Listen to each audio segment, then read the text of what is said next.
"Don't you like him at all? He seems like a nice guy," Adriana asked Lisa with surprise. Adriana was a petite but spry girl, known for her quick temper. Ever since high school, she had always stood up for her friend Lisa, who was modest, quiet, and unable to defend herself. Back in the first days at school, her favourite doll was taken away from her. She was pushed and called names. Adriana saw this, went up to the girl who thought she was in charge, and snatched the doll out of her hands. "That's not yours," Adriana declared. When the insolent girl didn't want to return the doll to Lisa, Adriana pushed her with both hands so that she nearly toppled over. After returning the doll to Lisa, Adriana wiped the tears from her face. "My name is Adriana. Let's play together. And if that fool comes near us again tomorrow, I'll pull out all her hair and make her go bald." Lisa smiled, and from that moment on their true friendship was born. The girls became inseparable, always supporting each other. If Adriana didn't have time to do her homework, she knew she could rely on Lisa to help her. They shared both misfortunes and joys, keeping no secrets from each other. As time passed, the girls grew up, but Adriana remained the same, a petite red-haired girl with bangs and perfectly even dark skin. Despite her height of only 161 centimetres, she compensated by wearing high-heeled or platform shoes. When Lisa's father passed away due to a congenital heart defect, Adriana shared her friend's grief. Lisa was only 15 years old at the time. "He wanted to say something to me before he died," she recounted. "He was lying in the hospital and called out to me, but my mother tried to hold me back. I don't know why he called me, and when I approached, he didn't have time to say anything. The doctors told us that there was no chance, but it was impossible to believe it. He was there, and then he was gone." Adriana loved her friend like a sister and supported her through the grief. And soon Lisa's mother found another man and remarried. The stepfather was not violent or dangerous. He never harmed Lisa. He was simply unremarkable. Sometimes he acted like a silly teenager and made stupid jokes. Adriana couldn't stand him, but Lisa didn't mind. In the evenings, Lisa's mother and her new husband would drink, and Lisa would run away from home because she didn't want to see what her seemingly intelligent and well-mannered mother was turning into with this man. Adriana always felt a little jealous of Lisa. She was taller, had a good figure, and long blonde hair up to her waist. When she let her hair down, she instantly became the most charming girl in the neighbourhood. Adriana felt a little odd creature next to her. Additionally, Lisa had prominent facial features and looked even good without makeup, while Adriana didn't feel comfortable without it. When the final bell at school rang, both girls had not yet decided where to enroll. It was a fun and carefree time. Adriana's parents were wealthy, while Lisa's mother worked as a nurse at the hospital, and her stepfather worked part-time as a plumber. Lisa performed well at school, while Adriana got mostly C's, showing little interest in her studies.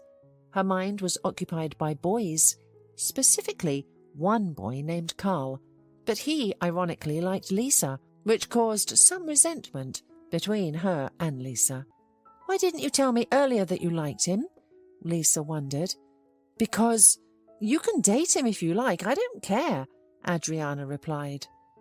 Lisa shook her head, and the next day she approached Carl with Adriana by her side and said, "I'm sorry, but you're not my type. I appreciate your note, but there won't be anything between us, not even friendship." Lisa left, leaving Adriana alone with Carl. It was a real opportunity for Adriana. She consoled Carl, and they even dated for a while. However, Adriana quickly grew bored, and she ended the relationship. This allowed them to maintain their friendship and not let Carl ruin it. As autumn approached, both girls enrolled at the local college. Adriana decided to become a teacher, while Lisa aspired to be a lawyer. Adriana's parents did not require financial stability and allowed their daughter to choose her own profession. On the other hand, Lisa's parents insisted she pursue a law degree. believing this field had better prospects. As a result, the girls ended up in different departments of the same educational institution.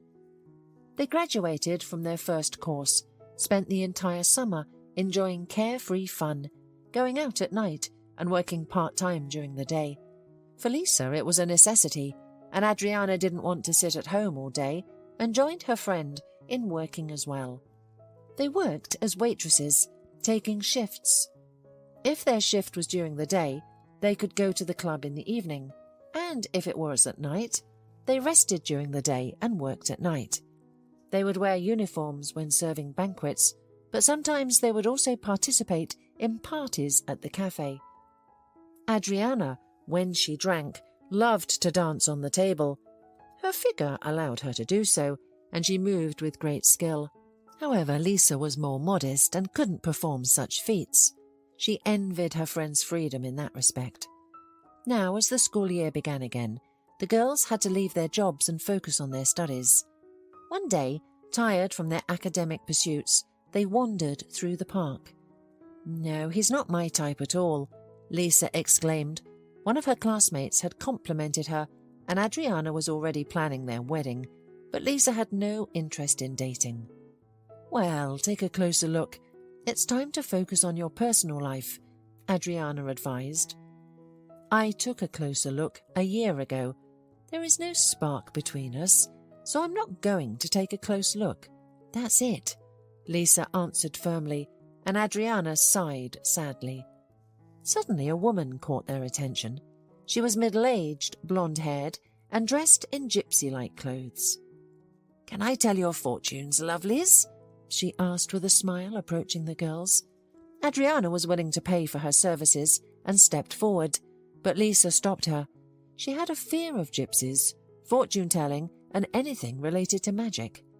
"No," Lisa whispered. The idea of fortune-telling scared her. "Come on, let's find out whether you'll marry Ben or not. It'll be fun. Lisa, don't be a coward." The last remark hurt Lisa's ego. She sighed and followed her friend, clutching the last bill in her pocket. Adriana was first. They knew the rules. Payment was required for the divination. Adriana handed over the money, but the fortune-teller said, "Wait, I'll tell your fortune first, and then you can pay as much as you see fit. Give me your hand, and let's take a look at you." The fortune-teller examined Adriana's hand for a while before delivering her prediction. "You won't be getting married anytime soon. It will take several more years. You will go through a lot and lose half your life, but it will come back to you," the fortune-teller said, looking at Adriana. Adriana stopped giggling and turned pale. The fortune-teller continued, "Also, be wary of a man with different-coloured eyes. He will have bad intentions and will ruin you. Run away from him as fast as you can. If you don't listen to me, you will be lost." The fortune-teller spoke with seriousness, but Adriana withdrew her hand. "I won't pay you anything. This is nonsense. Get out of here." Adriana was about to pull Lisa after her, but Lisa insisted on getting her fortune told as well. "Wait, I want a fortune-telling too," she said. Lisa didn't know why she did it. This woman scared her, but for some reason she believed her. It felt like the fortune-teller wasn't just saying what the client wanted to hear. There was something eerily real about it. Lisa extended her hand, and the woman began to examine her palm. "You need to be cautious of a man who will ask about the time. If you answer his question, 'What time is it?' you'll suffer for it. And I mean it seriously. This man is dangerous." Lisa pulled her hand back. "But there's something else I can tell you. I haven't seen everything yet," the fortune-teller said. "Thank you, that's enough. Here, take it," Lisa startled, holding out the last money out of her pocket. The girls left hurriedly. It was getting dark outside. The sky covered with grey clouds, and rain was beginning to fall. "It's all nonsense. How can a person have different eyes?" Adriana asked. "I've heard something like it. It happens that way, it's genetic, Lisa answered. But how can she see a person with different eyes on my hand? That's delusional. I thought she could see the length of a lifeline, illnesses of all sorts, or a wedding, but not a person with different eyes. That fortune teller must have been high, and she didn't give you a normal prediction as well. Lisa shrugged. I don't really believe in that sort of thing, she admitted. Neither do I.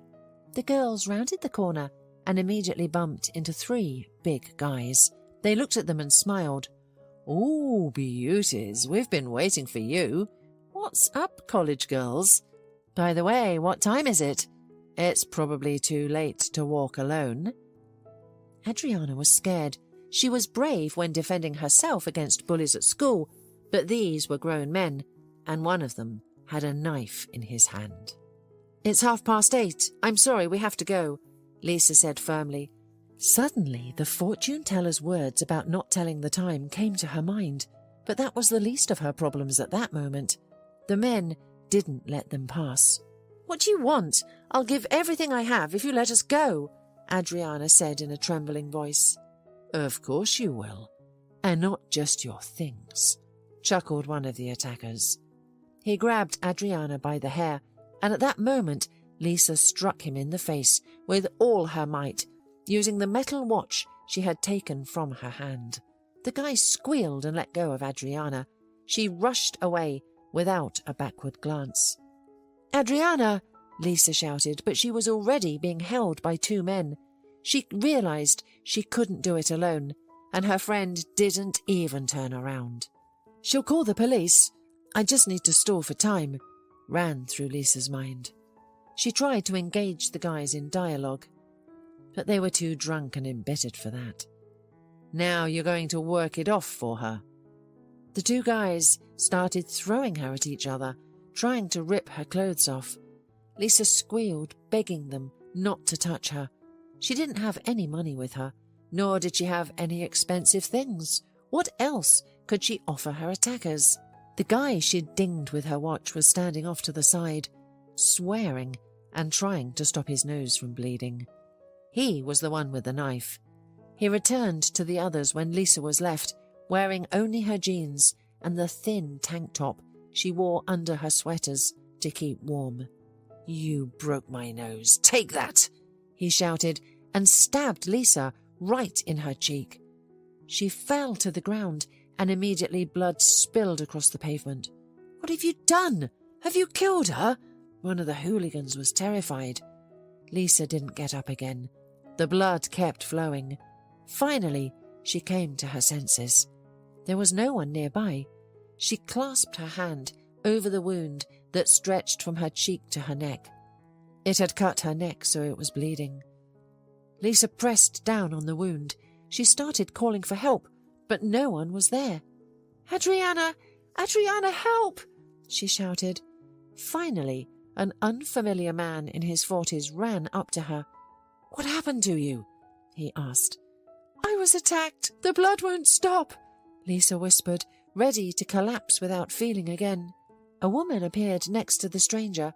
Apparently she was his wife, because the man pulled the handkerchief off her head and pressed it firmly against Lisa's wound.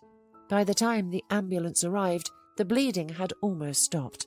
The doctors put Lisa in the intensive care unit, and she spent a few days there due to the significant loss of blood. When she was transferred to a regular ward, the girl finally managed to call Adriana. She didn't want to scare her parents, so she decided to keep silent about the incident. Adriana didn't answer the phone right away. "Hi, how are you?"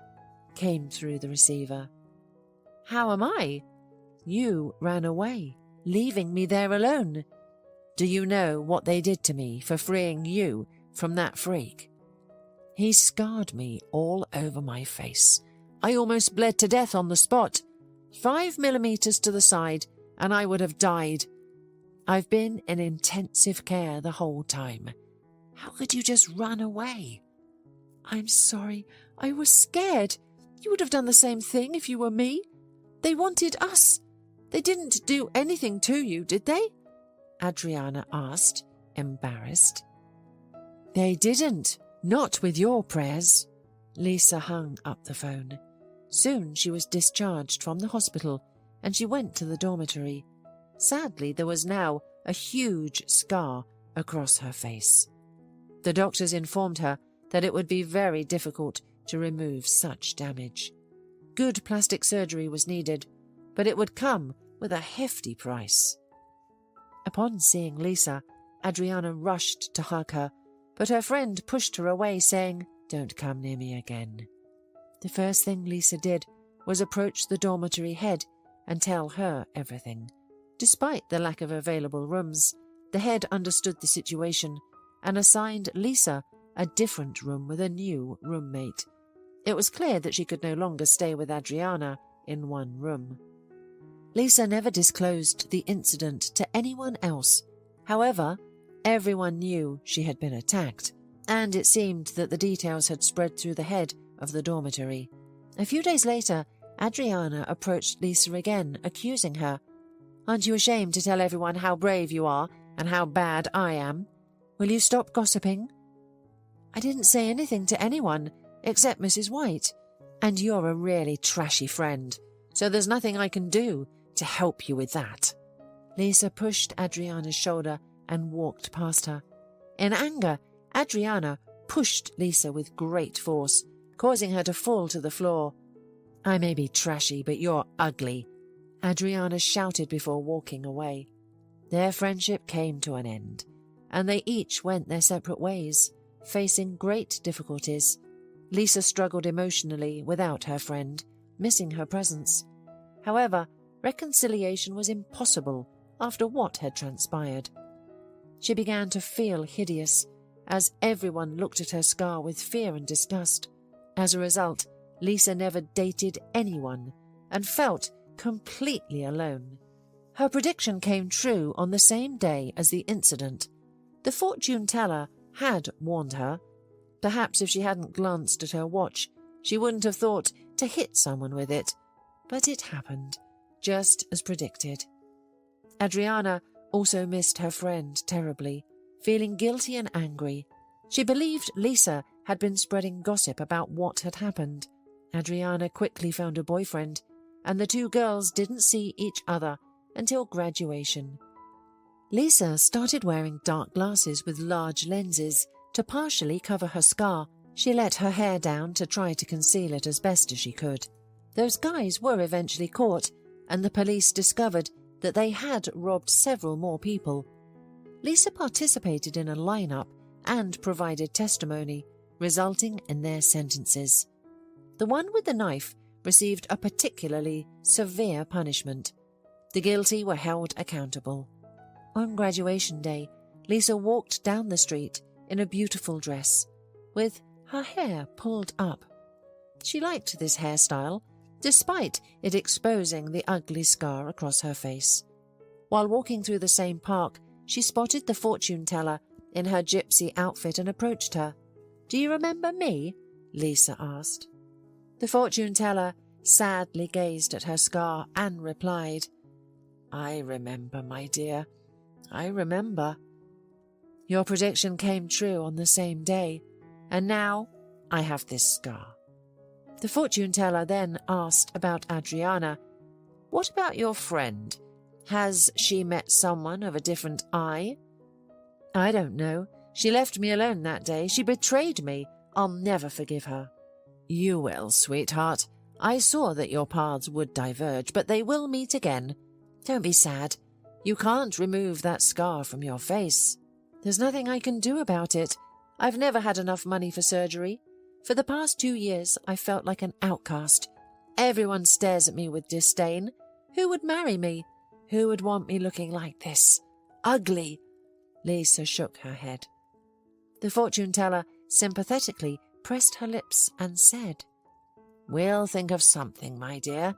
Even though I didn't see your palm, I caught a glimpse of a long and happy life on it.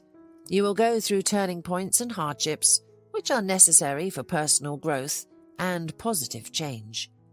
You have the power to improve your life. You know I'll help you." 5 years passed. In a spacious apartment, Adriana stood in front of the mirror in her wedding dress. Her makeup and hair were already done. As she admired herself, the only thing that bothered her was not being able to find higher heels. Her short stature was still a sore point, especially when standing next to Dave, a tall, blonde, fair-skinned man. Dave, 4 years older than Adriana, was a promising and wealthy businessman. His parents lived abroad, and he had his own business, in addition to the family's company. Adriana fell in love with him at first sight. They met at one of the parties for the city's upper class, attended by Adriana's parents. Adriana's mother and father also appreciated Dave. He shared stories about his father's company and his mother's dedication to environmental causes, particularly the fight to clean up the oceans. Dave was an eloquent speaker, but what Adriana valued most was his kindness. Dave was a man of traditional values.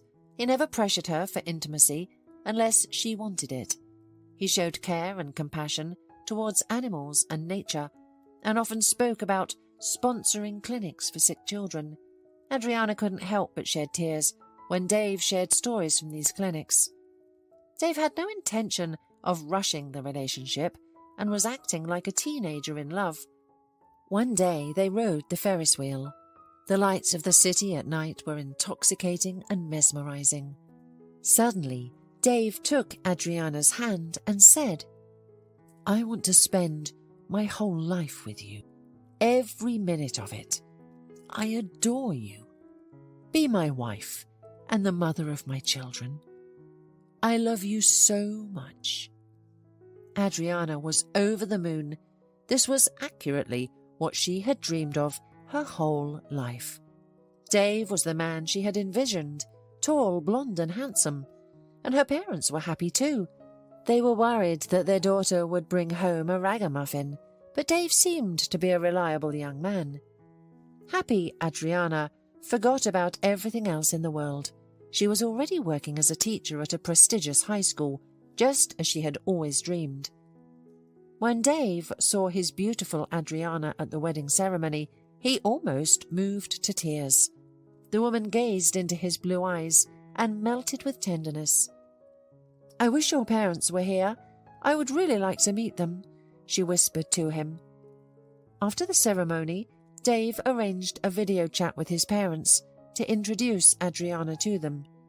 They had lived in Italy for so long that they didn't speak English fluently anymore. Dave adored his mum and called her often. Surprisingly, she welcomed Adriana with open arms and invited them to visit. They decided to start their honeymoon in Italy, but then Dave encountered some business difficulties. He said they could go somewhere nearby for a couple of days. Adriana was disappointed. "Now I have to invest a lot in the company to cut off the competition's oxygen," complained Dave. "Money isn't a problem, you know that," Adriana replied. "I know. It's not a problem for me either. It's just, I'm needed here. I have to be present all the time, otherwise the competitors can ruin everything. They could bribe my employees and manipulate things. I, personally, review every contract and every signature. I don't trust anyone. It's a critical time." Adriana nodded understandingly. "But we'll still go on a honeymoon after the wedding, right?" "Of course. Just for a couple of days, okay? I'm sorry. I'll make it up to you later. Once things settle down, I can take a break from the company for at least a couple of weeks. We'll go to Paris and Rome. I want to take 1,000,000 pictures with you. We'll see the whole world," said Dave. After the wedding ceremony at a private club that was often rented by wealthy people for events, the feast began. It was incredibly beautiful there, and they could even fly in a hot air balloon. Suddenly, a mysterious figure in a beautiful vintage mask and ball gown appeared among the guests. "Adriana, this is a fortune teller. They say she works miracles. She reads palms. Go, see her," whispered Mum. Adriana's mother was also petite and slender. She wore a marvellous dress made out of costly, shiny fabric.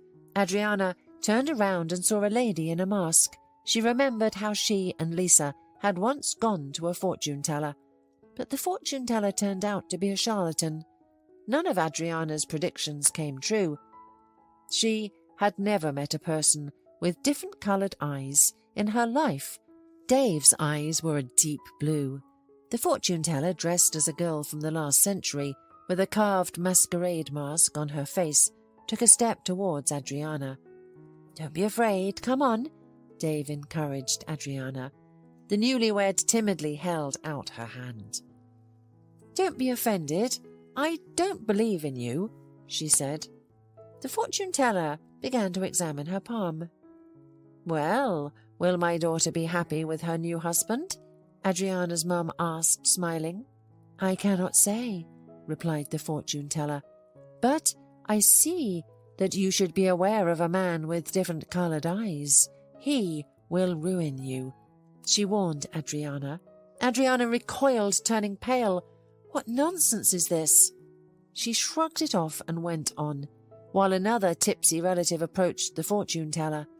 The fortune-teller looked at his hand, made several predictions, and guessed that he was the only child in his family, and that he had recently experienced a loss.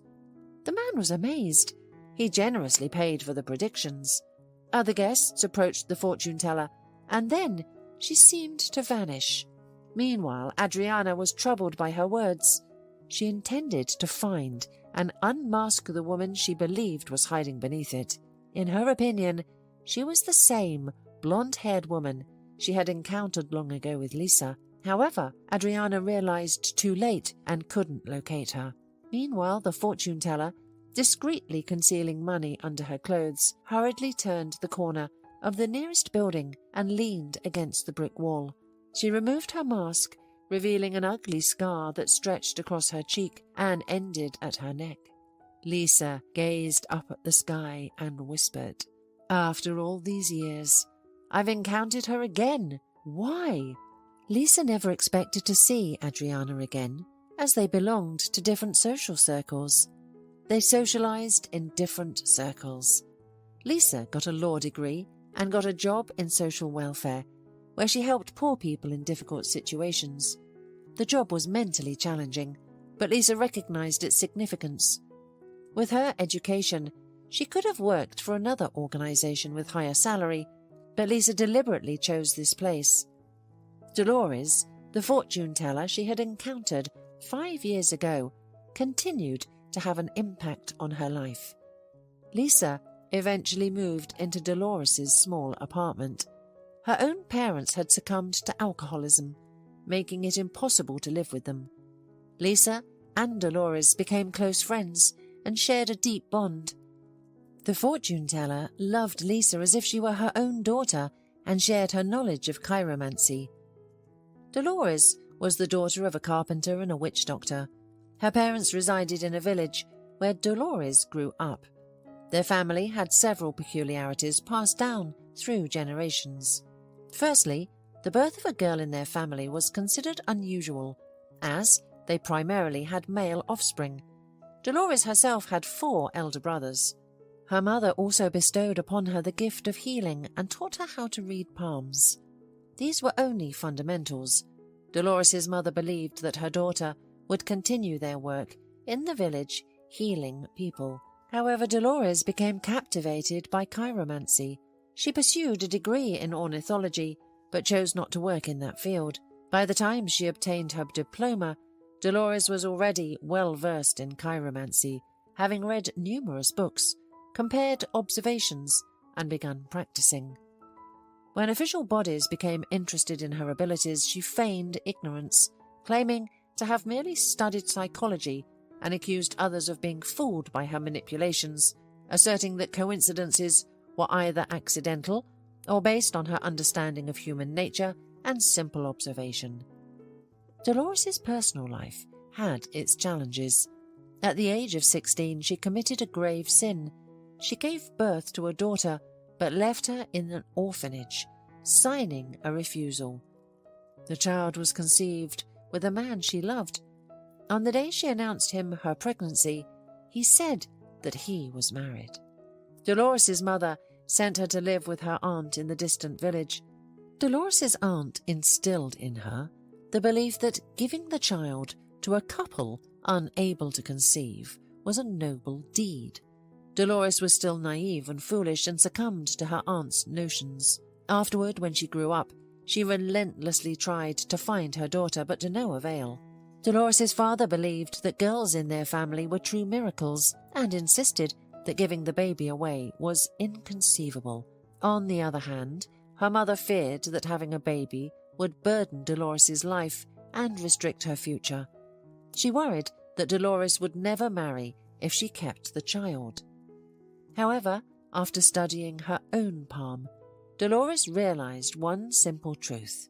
She would not marry until she found her daughter. The lines on her hand revealed this to her. She studied those lines, learning all about her destiny, and accepted it resignedly. When Lisa entered her life, she reminded Dolores of her daughter. Sometimes Dolores even imagined that Lisa was her lost little girl, except that Lisa had her own parents and was an exact replica of her late father.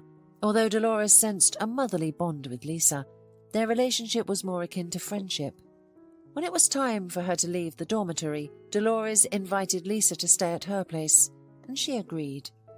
To raise money for the plastic operation, Lisa asked Dolores to teach her chiromancy. "I don't just make things up," Dolores explained with a smile. "I can genuinely see destinies in the palms of people's hands. Some people accuse me of lying, and there are instances when it's difficult or nearly impossible to read someone's palm. I don't know why. A well-known chiromancer suggested that certain destinies are meant to remain hidden. It's necessary, but for what purpose is unknown. However, most palms are open to interpretation. It's not just knowledge. You must also possess the gift. Without it, you won't see anything." Dolores began teaching Lisa, who surprisingly caught on quickly.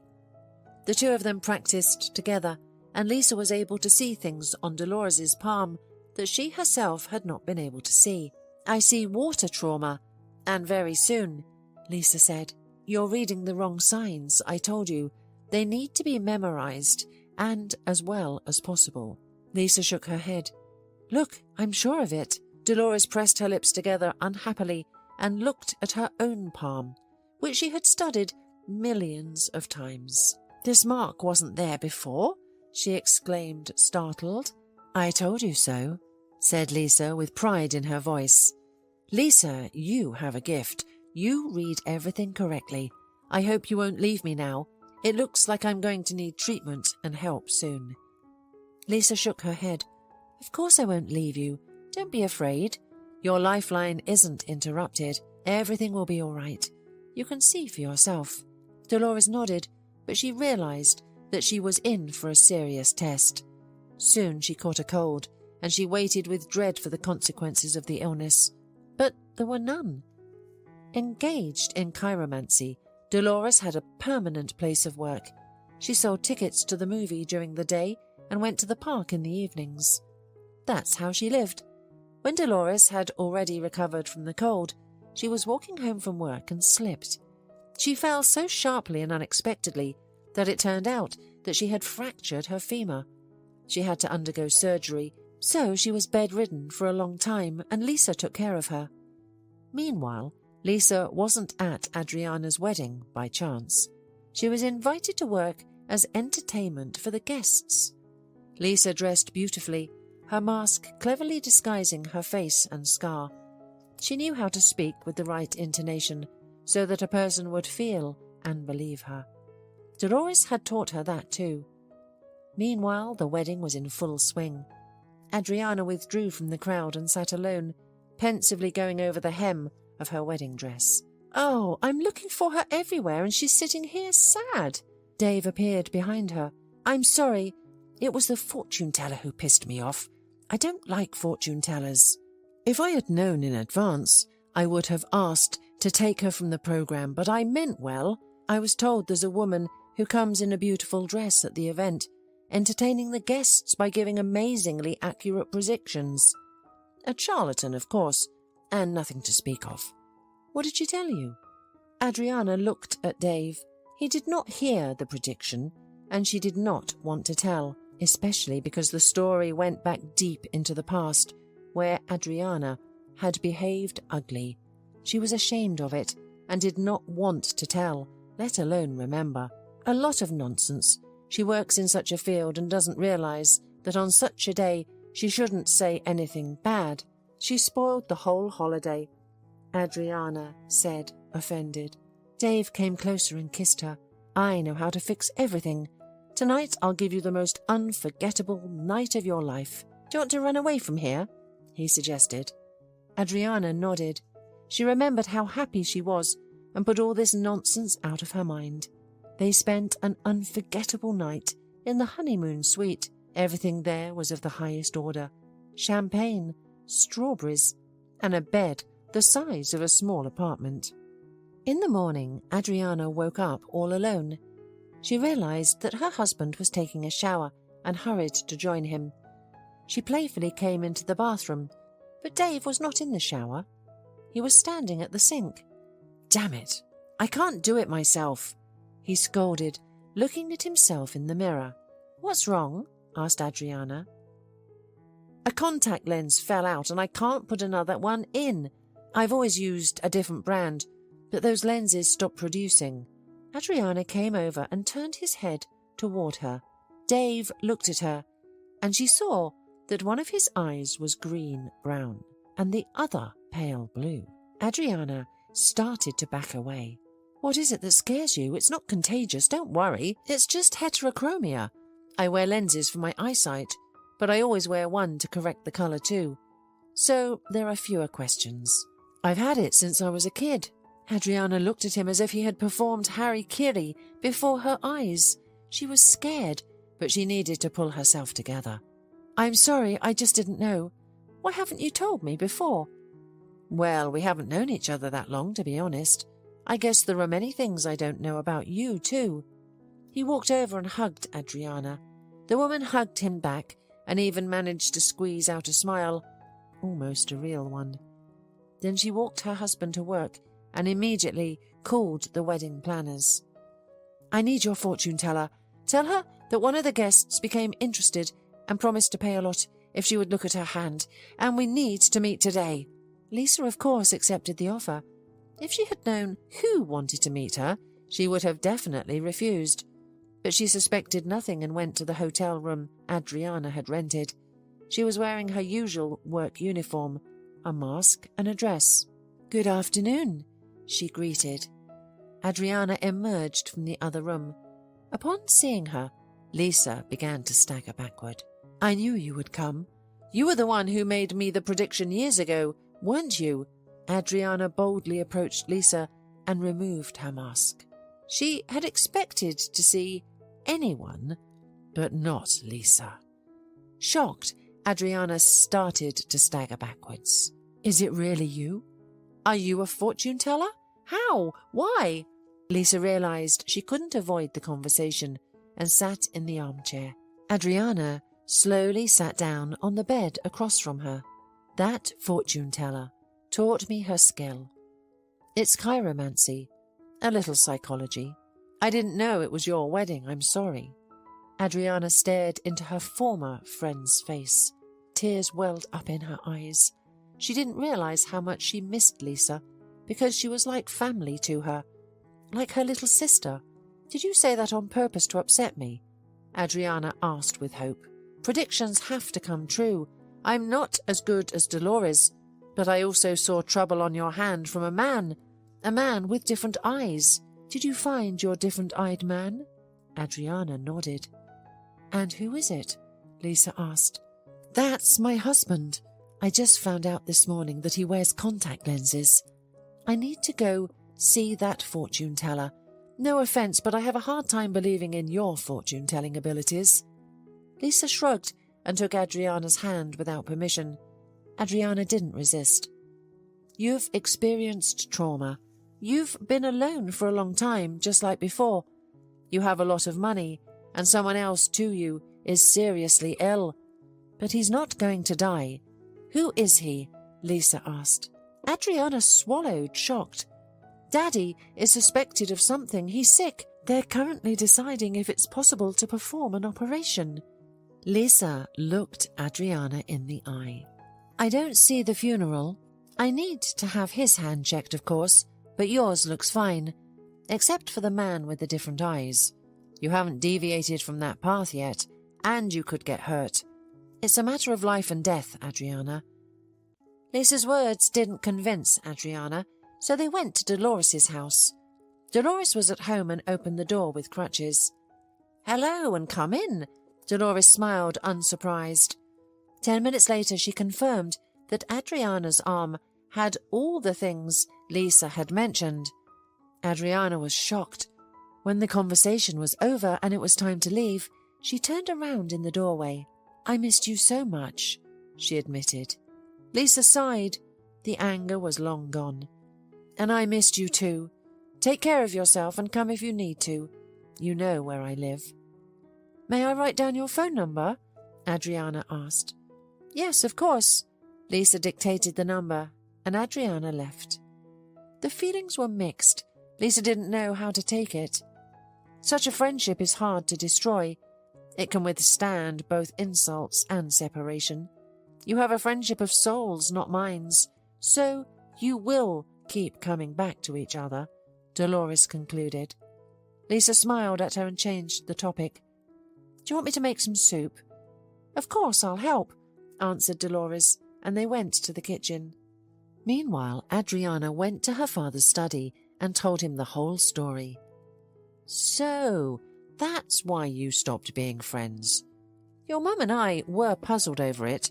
It wasn't nice that you did, but I don't blame you, my dear. I'm going to check up on Dave. Actually, I've already checked him out. I couldn't help but do it, but I try to be more careful. Now he will be fully checked. Meanwhile, you go home. I don't think he's a maniac. At most, a con man. I don't believe in predictions, but it's worth checking. Lisa's father was pale, sickly, but he hadn't given up on business. By the way, Lisa said they saw your ailments on my hand and said you'll survive. You'll be fine, Daddy. Adriana's father smiled. Well, that's great. Of course he didn't believe it, but her words were a great encouragement. That evening, Adriana was alone with her husband. He tried to be affectionate and cheer her up, but she couldn't help herself. Now she was afraid of her own husband.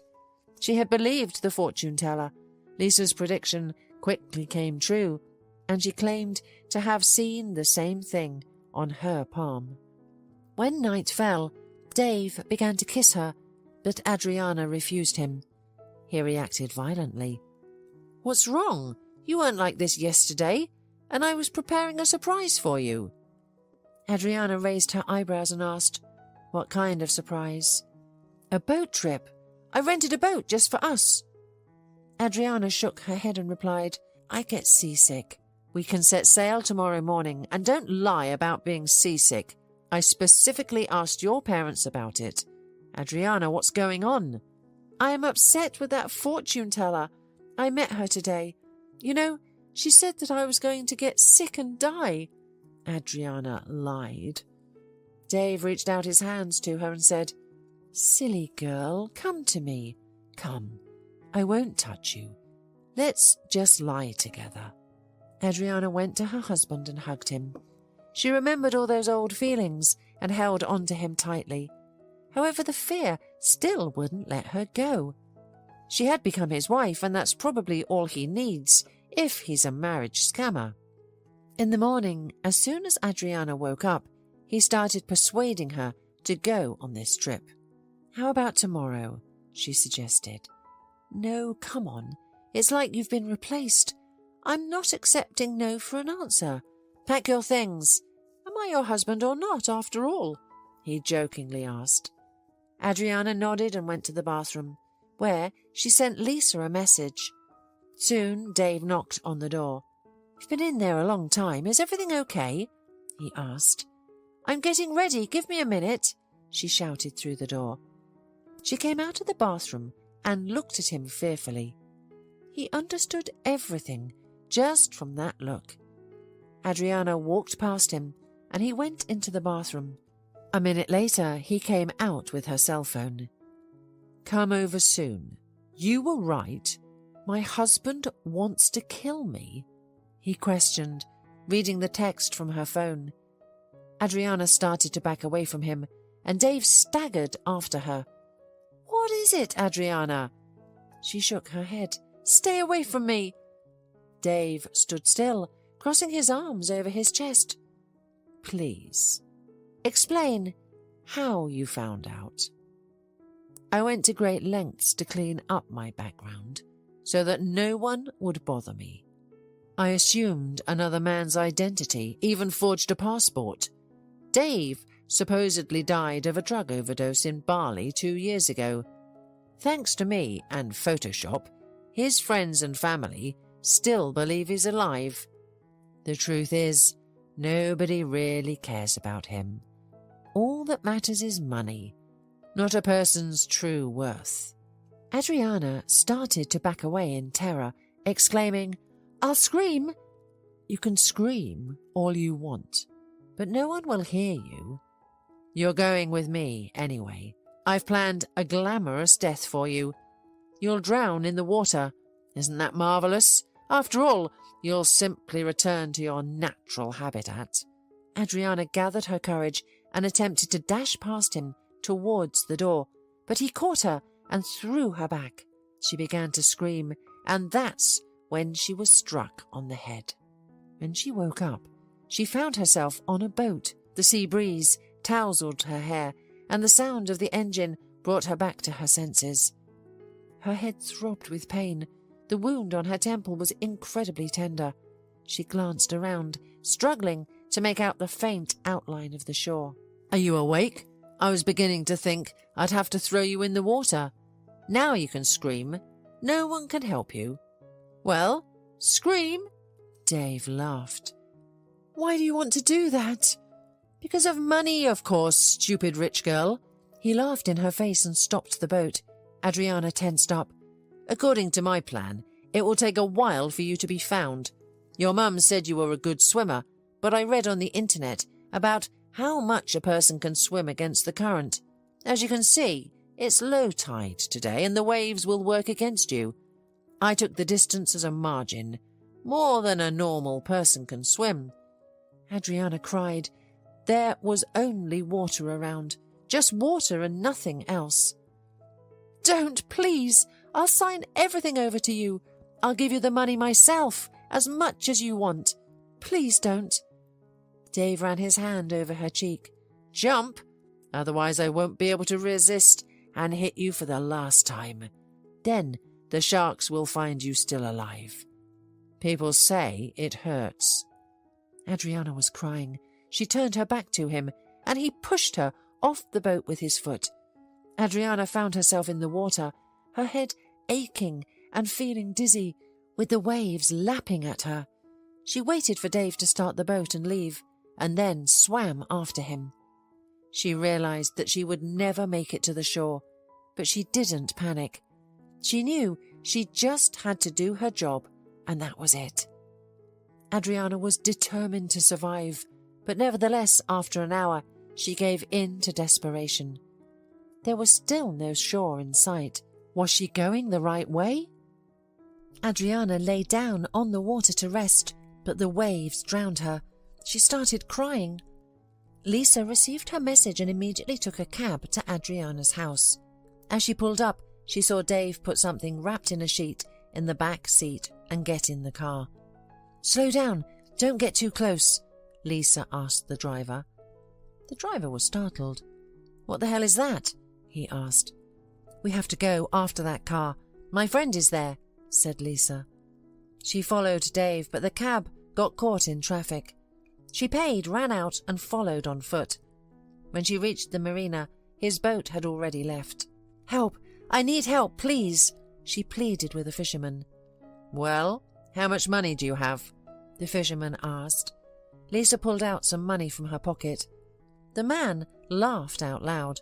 "I wouldn't even give you a life preserver for that money." She was desperate. Time passed, but no one would help her. She paced the shore until she found an empty boat. A man had just gotten off it and was heading for his car. He must have forgotten something to take. Lisa jumped in his boat, quickly figured out how to start the engine, and sped away in the direction she thought Dave had come to. Soon, the Coast Guard rushed after her. Lisa picked up the pace. The shore was long gone, but she was being pursued. Finally ahead, a small dot on the water appeared. Lisa realized, "It's Adriana." As she got closer, she laughed happily. "Alive!" Lisa stopped the boat and helped her friend onto it. They hugged each other. Adriana was crying. "How dare you? You don't know how to swim, do you?" Adriana reproached her friend after calming down a little. "You wrote that you were in trouble, and we swore as children that we wouldn't leave each other. I can't break our vow," Lisa answered. "But I did break it. I left you." Adriana ran her hand over her friend's scar. "You were scared. That's in the past. Let's forget it. I forgave you long ago. You're not the one who attacked me. Let's get out." That's when the Coast Guard caught up with them, and Adriana described everything to them in detail. When the women returned to the shore, Adriana's father was waiting for them. He embraced his daughter and hugged Lisa, spilling out words of gratitude. "I found out that Dave is actually a con man with a long history. His real name is Marcus Palmer, and he's wanted as a criminal in 2 countries. Thank God you're alive." Adriana's father took them home. He was afraid to leave his daughter alone until Dave was caught. At home, Lisa asked him to show her his palm. "I don't believe in all this," the man said. "I didn't believe it either. If it weren't for this prediction, I'd be feeding sharks by now," Adriana shouted from the kitchen. Lisa looked at the lines on his hand. "You're going to be fine. Your illness isn't fatal and you'll be fine. It's not what they think. You need to get a thorough checkup, not go under the knife. Go to another clinic," Lisa advised. The man promised to change doctors. Toward evening, the police reported that Dave had been detained at the airport. He had no wealthy parents. His mother and father had long ago lost contact with him. They were simple school teachers, and their son had grown up to be a con artist. He was immediately put in a cell where he would await trial. Adriana and Lisa didn't want to separate that evening. "Why don't you visit Dolores and me?" Lisa asked. "No, I can't. I promised Daddy I'd be with him today. You know, it's a bit of a shame to file for divorce 3 days after the wedding." "Then you can stay his wife," joked Lisa. Adriana shook her head and hugged her friend. "I missed you so much." Lisa returned home and told everything to Dolores, who was overjoyed. "You saw that symbol on your hand, didn't you?" she asked. "I saw it, but I doubt if it is possible," Lisa replied. "You must reunite with your family. I have one on my arm too. I've known for a long time that I would meet my daughter. You know, I even thought it was Adriana." The symbol began to manifest when she showed up on our doorstep. Lisa understood that she should get closer to her family too, but she hadn't gotten along with her parents for a long time. In their family, only her father understood her, loved her, but he had long been gone. Her mother frankly did not care about her and didn't even remember about her existence. She hung out with her new husband, and that was all the woman was interested in. Lisa was offended by this attitude, but there was nothing she could do about it. You can't make people love you. A week later, Adriana appeared on Lisa's doorstep again. In her hands, she had a folder with documents. "I don't even know how to tell you. My father checked up on Dave through his channels and found out everything about him. When he was imprisoned, my dad decided to check through his connections on you, Dolores," Adriana said, holding out the documents to the surprised woman. "Me? Is it because I taught Lisa how to read hands?" "I don't know. My father flew to Germany, had a checkup there. What Lisa said was confirmed. He's not sick, there's nothing wrong with him, and surgery would ruin him by making him an invalid. Lisa, you saved my dad, but he doesn't believe in such things. He thought you two had some kind of connection. It's crazy, but he thought his business rivals were poisoning him and trying to bring him to his grave. Did you have that information? He's become paranoid recently. That theory even scared me. Father ran you both and found out a very interesting thing. Adriana held out to Lisa and Dolores the dossiers collected on them. Lisa was born to a 16-year-old girl, and you, Dolores, were that girl. You look alike, and that may explain your gift for chiromancy. You both have it, like mother and daughter's siblings. Adriana turned to Dolores. She was shocked, cried, and began to hug Lisa, who was even more confused. She started calling her mother. "Why didn't you tell me I was adopted?" she asked instead of greeting. A heavy sigh was heard on the other end. "Why should I? I raised you. My husband and I couldn't conceive, but I didn't want children, and my husband really wanted one. Your father, Lisa, was the one who got up at night, and he raised you. Me too, of course, but I never liked children. I can't help it. It's just the way I was born. But we raised you, we fed you. You don't have to dig into it. By the way, how did you find out?" she asked. Lisa realized that she had to tell her. For the first time in a long time, her mother was interested in something. Lisa talked to her for a long time and then came to Dolores. "It's going to be difficult for me to call you Mum," she said. "I know, but for me, it will be easy to call you a daughter." Dolores hugged her wordlessly. From that day on, as the lines on Dolores's palm said, her life went uphill. She was finally reunited with her daughter, and soon she met a good man. She fortune-told him in the square and saw his unhappy fate. He was raising a teenage daughter alone. His wife cheated him, took all his money, left him for another man. They began to meet often, go for walks, talk about everything in the world. Meanwhile, Lisa's life was getting better too. She was promoted at work and became the head of the department. She became very close to Adriana again, as if those years had never happened. Adriana took her friend to the best clinic in the capital, where she had plastic surgery. The young woman took all her savings and corrected the mistake of the past. Lisa became a different person. While rehabilitation was underway, they lived with Adriana's cousin Eric. He had his own apartment there and a small business. He instantly fell in love with Lisa and began to court her. She too took a liking to the guy, and now they are preparing for the wedding. Adriana, on the other hand, is licking her soul wound. She is still worried about her failed marriage. It's hard to learn to trust people after such a thing, but she is glad that her best friend will be a real sister to her by marrying her brother.